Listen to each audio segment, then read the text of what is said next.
Abhishek, for all those nice words, and it was so nice to see you here, and many other familiar names that I saw.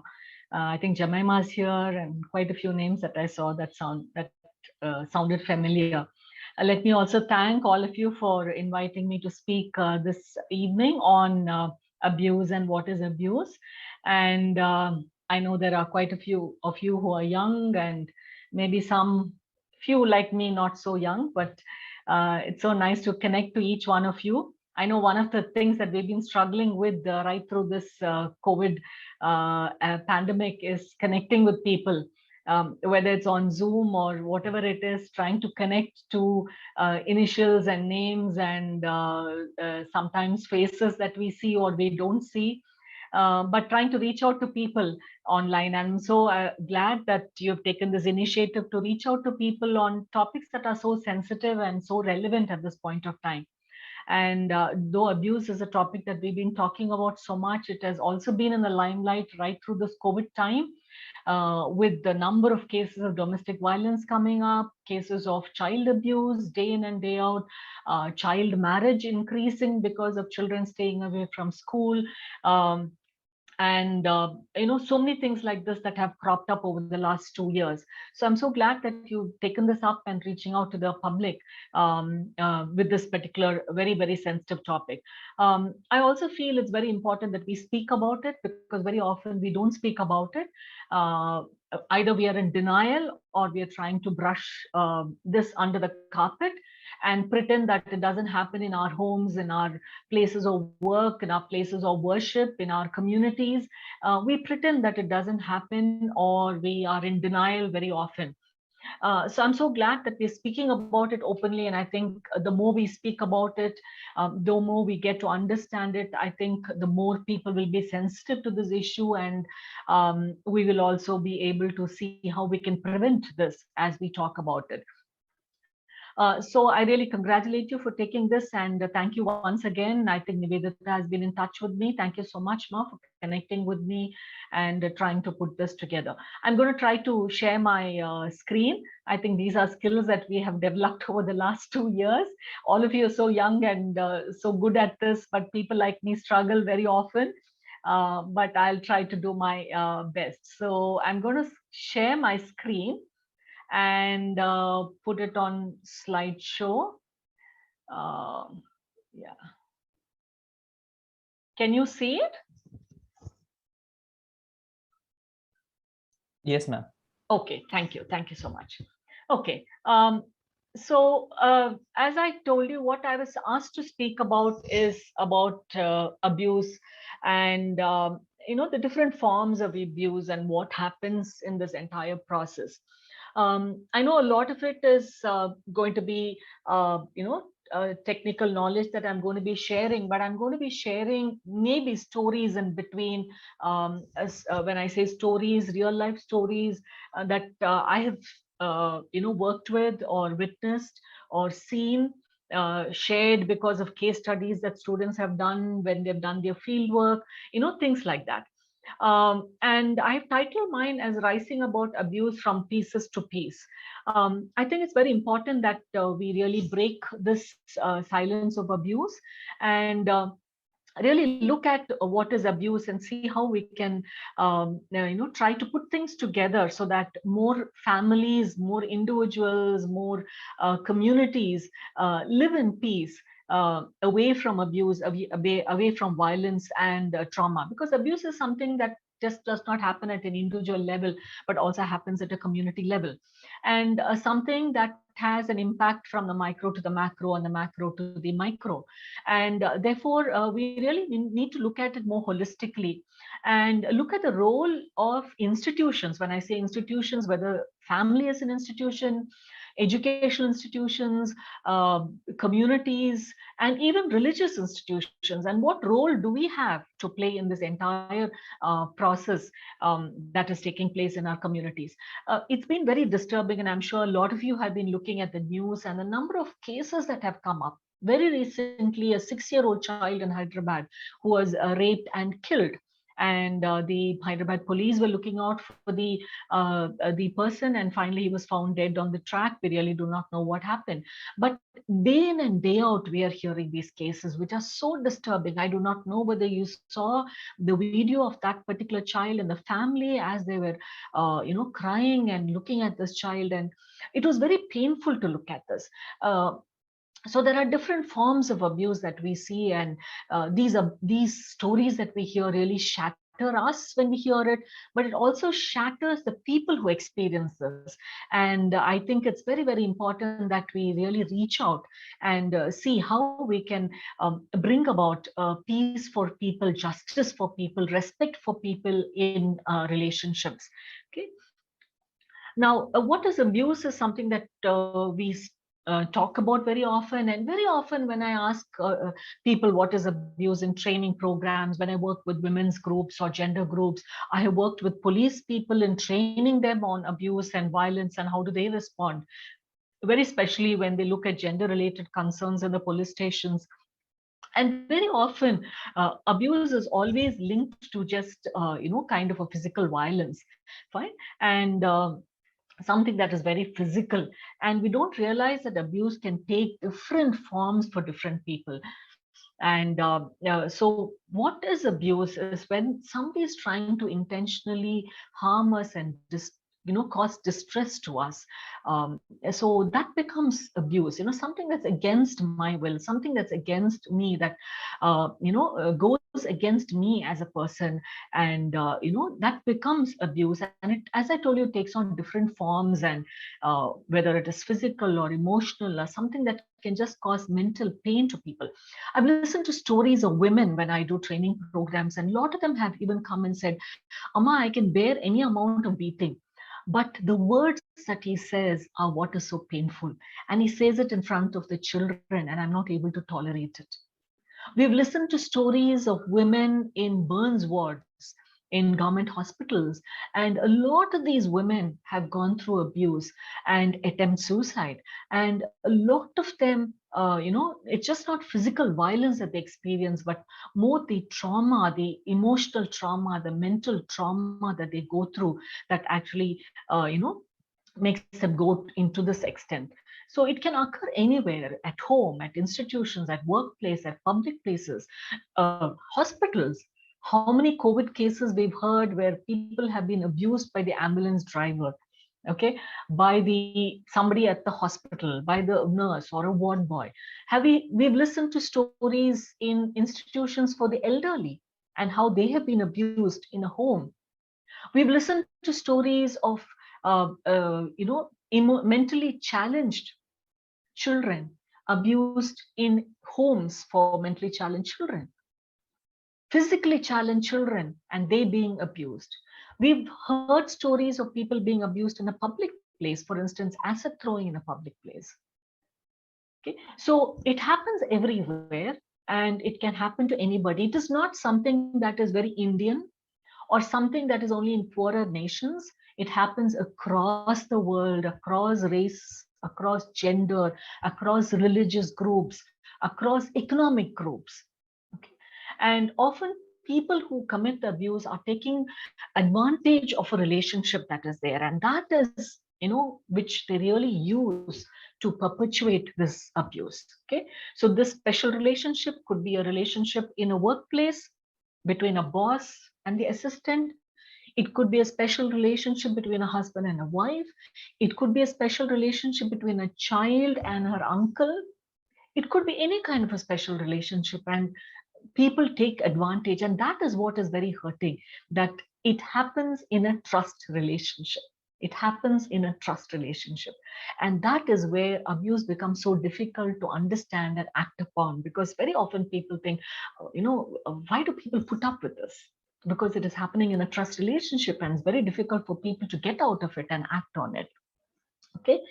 And as I told you, there are different forms of abuse, whether it is child abuse or sexual abuse or physical or domestic violence within the home front. Many people, especially in communities, when I talk to people, when I do training programs, neighbors where we hear there's abuse come up and say that it's happening within the house. and it's not abuse, because there are sayings within our culture which says all this happens in every family, in every house, so don't bother, or this is within our home, this is something between me and my wife, who are you to ask me about this? Okay, so very often people don't talk about what happens within the domestic circles. It could be, as I told you, psychological or emotional abuse, or even material abuse, where resources are withheld from people, financial help is withheld from people. um, I was doing a training program for women in a export processing company, and these women were telling us that on the day when they received their salary, the husbands would come and they would be very good to them. They would buy them flowers, give them sweets, take them, all that. And then slowly little things happen, and then they would start abusing. And one of the first things these women told me was, Amma, they would take away our money. They would take away your money so that every day I would ask him for money. So this happens. There was another case of a girl who got married and went abroad. And she went there. And when she went there, the first thing that was done to her was she was ensured that she was not given money, and she had to ask her husband for every single dollar that she had to spend. Her passport was locked up. She did not have a phone connection. So abuse can take different forms. Okay, very often we think it's only physical, but it's much more to it. There are more faces to abuse than we understand. Modern day slavery, I think if there's anybody from International Justice Mission here, they know about this, where there's so many different forms of slavery, and these are also forms of abuse at a much larger, at a macro level. The state is involved in it. Okay, discriminatory abuse, for instance, caste-related abuse, gender-related abuse. We are hearing stories of people who identify with other gender forms coming with stories of discrimination and abuse. Organizational and institutional abuse that I told you about. Neglect is also a form of abuse. Self-neglect is also a form of abuse. When I abuse myself and my body, when I neglect myself, when I cut myself, when I harm myself, these are also different forms of abuse. And abuse can take place over a lifetime, from pre-birth to the old age. So it's from the womb to the tomb, as we call it. The womb, where we're hearing about, especially the girl child related issues, the female fetus, the female feticide, sex selective abortions, battering during pregnancy, coerced pregnancy. This is something I should share the story. Post tsunami in 2004, after the tsunami took place, especially in Nagapattinam and Kadalur, number of families lost their children, and number of families lost their male child, and a lot of these women had already undergone the family planning procedures, and therefore what they started was a reversal procedures. And there are reports on it, especially Action Aid has brought about a lot of reports on this. They brought about reversal procedures, and these women were forced to undergo this reversal procedure because they were coerced into pregnancy. Number of it failed. Women went through a lot of medical complications as a result of it.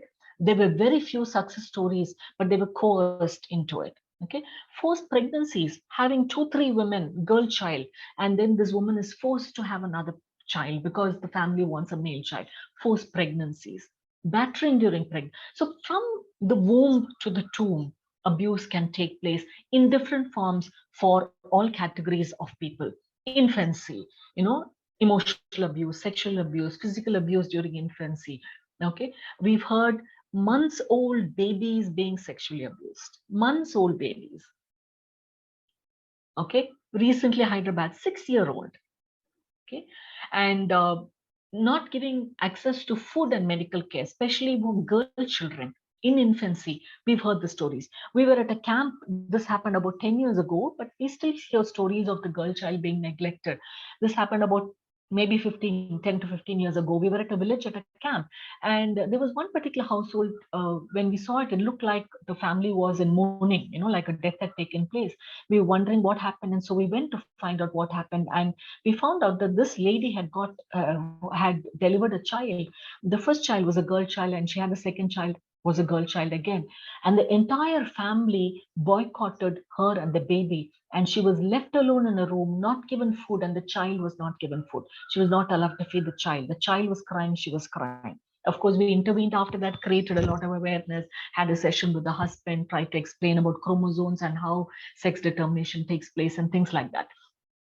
But it can happen. Girlhood or in childhood, again, child marriage, genital mutilation, very common in countries in Africa, sexual abuse by family of the girl child, male child also. I've said girlhood, but also for the male child. We see stories of young boys being abused. Young boys being abused. There was a report that was brought about recently by an organization that works in the area of prevention of child abuse in Chennai called Tuller. And Tuller had brought out a report, and they say that in early adolescence, number of boys are abused for masturbation purposes or for sexual gratification of an adult member in the family, including adult women. So there are a number of cases of that. Adolescents, again, violence during courtship or economically coerced sex for school fees, these kind of things, for helping in academics. There was a case of a school teacher who started abusing for helping out with tuitions because this child was not able to pay the fees. Of course, rape and sexual harassment, trafficking in adolescents is very common. Okay, reproductive age, again, we are very familiar with this. Sexual abuse at workplace, again, is something that is not spoken about so much, though we have a legislation now. But this is something that we see quite often, and a lot of people are quiet about it. Sexual abuse, even in higher studies, we are seeing PhD scholars coming with stories of abuse of widows and widowers, property grabbing, so these are all things that happen in the adulthood. And then, of course, among the elderly, very especially abuse of widows, especially when property is there and the husband has passed away. There's abuse of the widow by the children or relatives to grab the property. Okay, accusations of witchcraft and different forms of violence by younger members of the family, not giving food to these elderly people. So these are also different forms of abuse that is there. Now, of course, abuse, there's a cycle, and most of us know this is a theory that is there. There is a cycle that is there, and how there is the relationship is very calm, and everything is fine, and which we call the honeymoon phase, and very loving to each other, trying to make up, give flowers, be nice. I told you about these women at a work spot. So they would say that the husbands would come with flowers and sweets and bring mopeds or bicycles to pick them up and take them doubles and go back. Okay, and then that leads to the tension phase where there's tension between them, and people say that the theory, if you read the theory, it says it's like walking on eggshells. Can you imagine walking on eggshells? It's, any little thing can crack the eggshells. Okay, so any little disturbance, people can get tensed up. Children shouting, they can get tensed up. Any little thing, a file not placed properly, can get thrown at workplace. Okay, so tension building phase. And then the incident happens where the abuse actually takes place, either physical or emotional or sexual or psychological, whatever it is, the different forms of abuse. And then after that incident, the thing of wanting to run away, the person who's been battered tries to escape. And so this person is, reconciling, reconciliation takes place, apologies take place, and then the whole cycle perpetuates itself again. So you'll see how, especially in domestic violence, this is how it happens usually, where the tension building is there, the batterer is very moody, and this person tries to keep them calm, trying to do everything to keep the person calm, but nothing helps. And then the explosion takes place, and then, of course, after that, the honeymoon phase comes into being. Okay, and in abuse, as I told you, abuse is something that is used by somebody who has a special privilege, who has a special control in a relationship. So there is this, power and control that takes place in any form of abuse. Power and control there. Even in children, there's power and control. Because we have power and control over the child, we abuse the child repeatedly again and again, telling the child, stay calm, don't tell anybody. If you tell anybody, I'll kill your mother, I will do this, I will harm you. And so there's a wheel of power and control. At the workplace, same thing happens. If you tell anybody, I will throw you out of your job, I will tell people that this is what you did, and you will get thrown out of the job. We hear stories of that very often. Within the home front, again, there's a wheel of power and control. When it looks at the state level, if you look at things like trafficking, for instance, or if you look at slavery, for instance, bonded labor, for instance, again, there is this whole wheel of power and control. Okay, so intimidation, where you try to intimidate the other person by creating fear, giving them very strong looks, or the what we call the killer looks, okay, or displaying weapons secretly, or trying to hide things, trying to hold back property from that other person, or destroying papers. There was another case of a person who had got married, and after marriage, this abuse cycle started, and this girl wanted to escape from it. And you know what he did? He took all her documents and papers and destroyed every single thing of it, burnt it in front of her, that she was not able to leave him and go away because she didn't know where to go and where to find a job because she did not have any paper with her. Okay, so this is how intimidation can take place.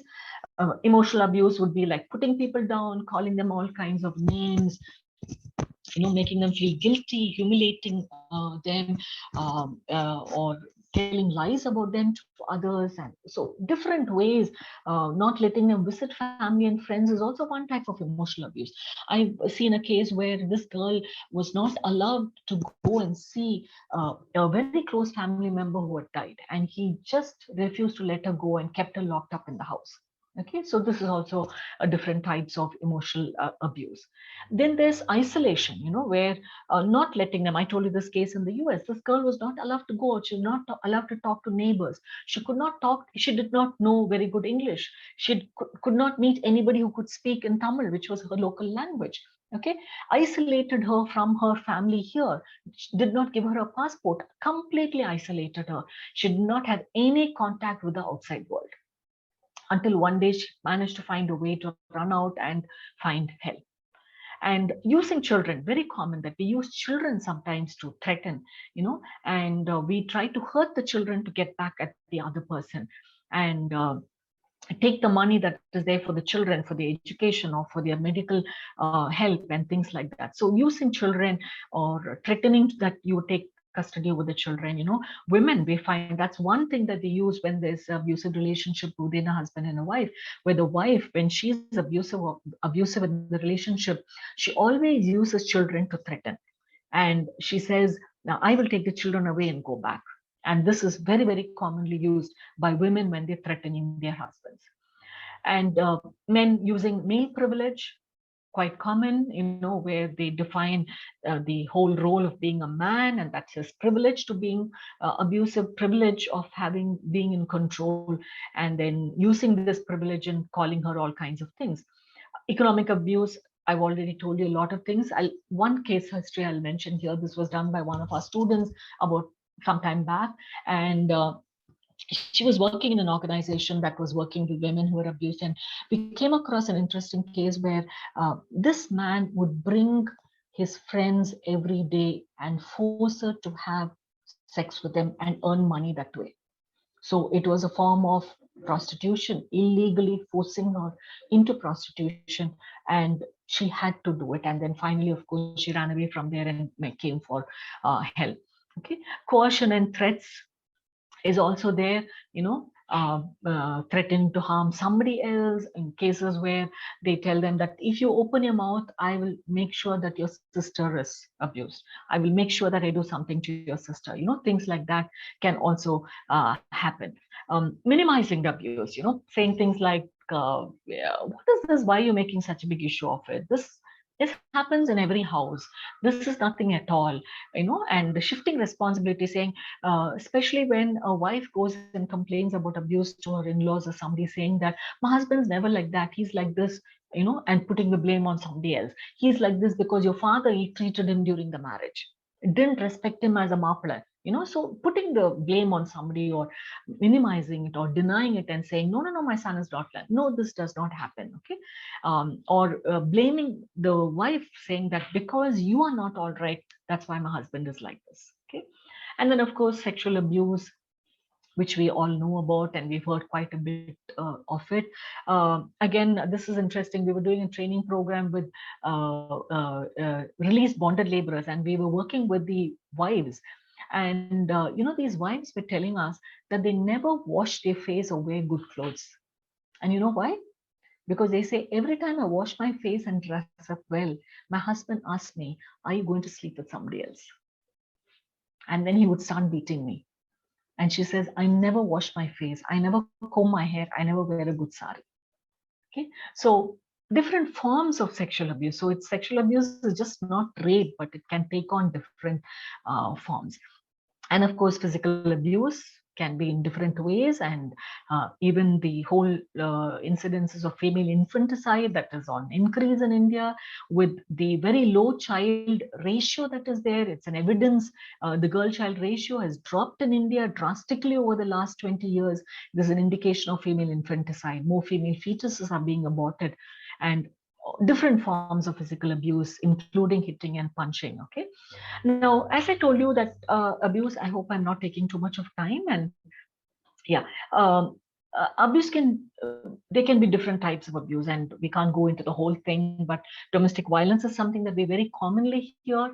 Domestic violence, which is a behavior that takes place using power and control between intimate partners, and it can take on different forms. And if there is no intervention, sometimes it can even lead to death, either homicide or suicide.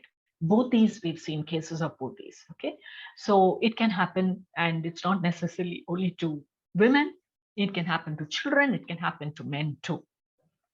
And there are different data that is there about domestic violence, or what is today called intimate partner violence, because it can also happen between intimate partners who are living together. Okay, and as I told you, that a lot of trans people are experiencing a lot of domestic violence, and 1 in 4 women, nearly 1 in 10 men experience domestic violence, and it takes on different forms affecting every race, every religion, every culture, every status that is there. Okay, and domestic violence, as I told you, in India, there is a lot of domestic violence also related to dowry, and we've seen a number of cases of this coming up. Okay, there are a lot of myths related to domestic violence, saying that it happens only to women, or it is only because the person is under the influence of alcohol, or is mentally ill, or stressed out. Okay, or myths like abuses are, they're just losing control, otherwise they're all right, and we need some kind of stress management or anger management strategies. Or domestic violence is only physical abuse, is something that again we think about. And if a victim doesn't leave, that means it's not so bad, and that's why the victim is able to handle it. Okay, so these are different myths that are there, and we know that these are not true, that as much as women face violence, men also face violence. I said that the earlier statistics was from the US, where they said 1 in 4 women and 1 in 10 men, but there are other statistics. This is why, given by YWCA, they say 1 in 3 women and 1 in 4 women, men face domestic violence. And it has nothing to do with drugs and alcohol. Of course, people under the influence of drugs and alcohol or mental illness are also violent, but domestic violence is violence by itself.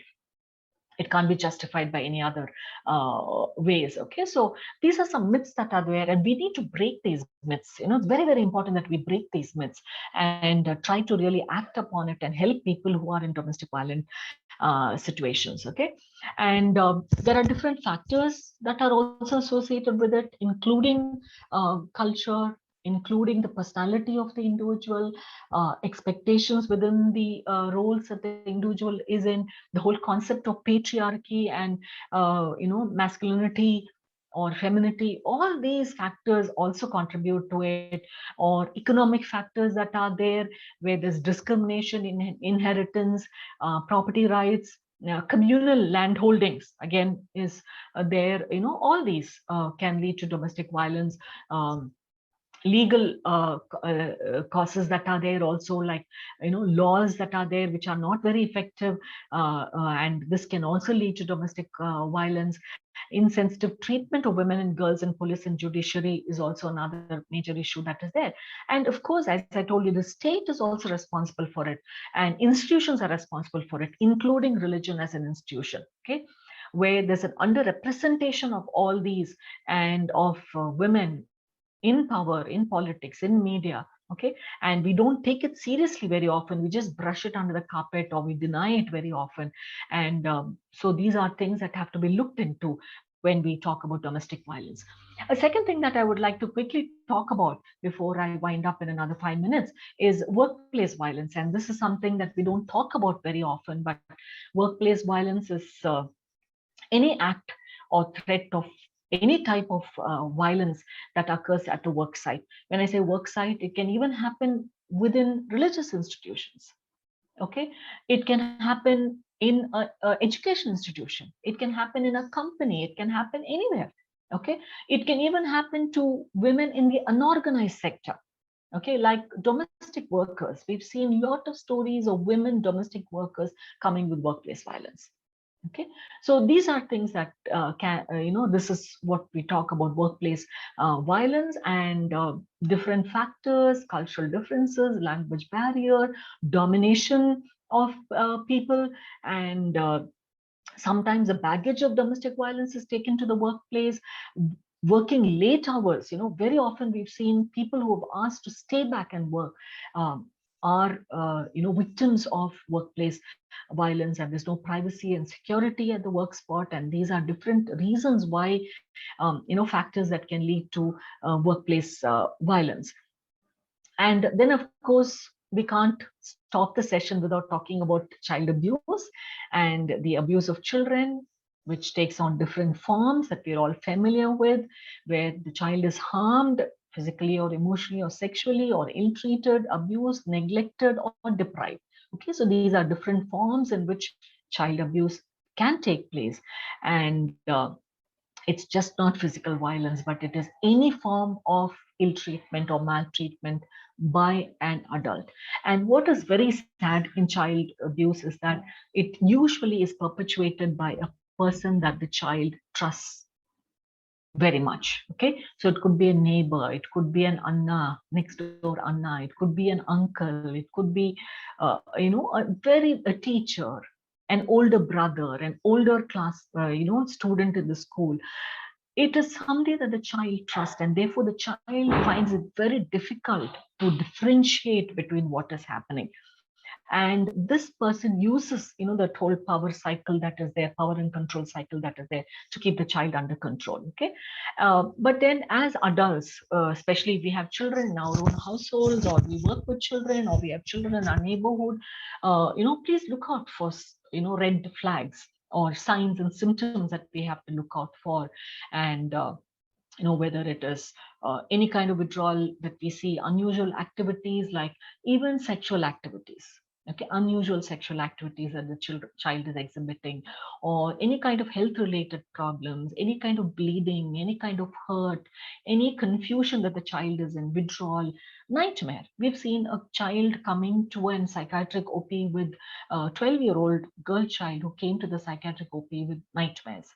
And this was as a result of a sexual abuse that the child had experienced by an uncle. Okay, um, don't want to go to school, or doesn't want to go away from home, or doesn't want to come back home. Okay, running away, any kind, self-harm. Okay, so anything like this are flags that we have to look out for in children, and address these immediately. Okay, and in any kind of abuse, please look for observable behavior. People have come and asked me, okay, one little sign. No, it's not just one little sign, but a multiplicity of things that you put it together and then see if that person needs help. Okay, whether it's an injury or bruise, or absences, or not doing their work properly, or the job performance is low, any kind of phone calls that they're taking and you see that they're disturbed, because they're being threatened, or emails. Clothing, for instance, we find people who are abused try to cover themselves up. We saw a girl who had cigarette butt marks on her stomach, and she would never wear a sari.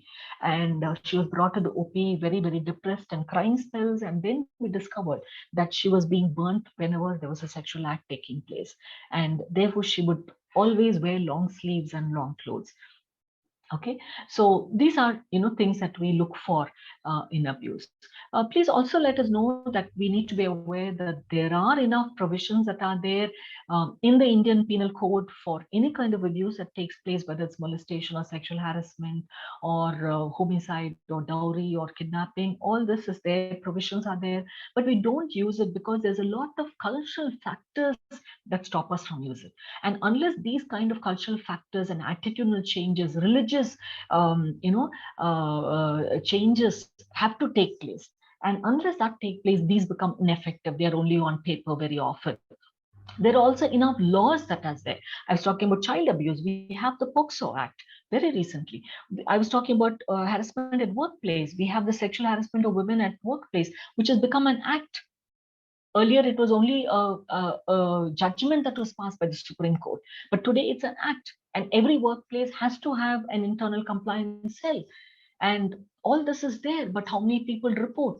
So unless there is a change that is taking place from the grassroots level, when from the root level, the root, which is our culture, our patriarchal societies, our religious attitudes that are there, religious practices that are there, unless all these are changed, a lot of these things will not come into an act, really will not be an act. Okay, so these are things that we really have to. Medical termination of pregnancy act is there. Okay, and you have also the fact that the you can't use diagnostic centers for determining sex determination of children and a child in pregnancy, and we know how much takes place still under the carpet. So we really need to act upon these acts by bringing about a lot of change and ensuring that there is respect and equity and equality, trust and support, to ensure that we live in a non-violent communities, we live in non-violent institutions, we live in non-violent households, and that there is partnership, there is shared responsibility. And I think unless we work on each of these within our own relationships, we are really not going to be able to promote a just society free of any form of violence that we've been discussing. Okay, so unless our relationships are based on equity, based on respect and justice very especially, because that is what we are called to do. We are called to that, irrespective of which religion you're coming from today in this meeting today, whether whatever be the God you believe in, whatever be your religious background. I think justice is part of spirituality. Respect is part of spirituality. Equity is part of spirituality. And I urge you, young people, and all those who are gathered here, irrespective of what your background is, irrespective of your age, irrespective of your educational background, I urge you all to ensure that you promote respect, justice, and equity, because that is what we are called to do. To be just, to love mercy, and to act justly. That is what we are called to do this evening. So thank you all very much, and God bless.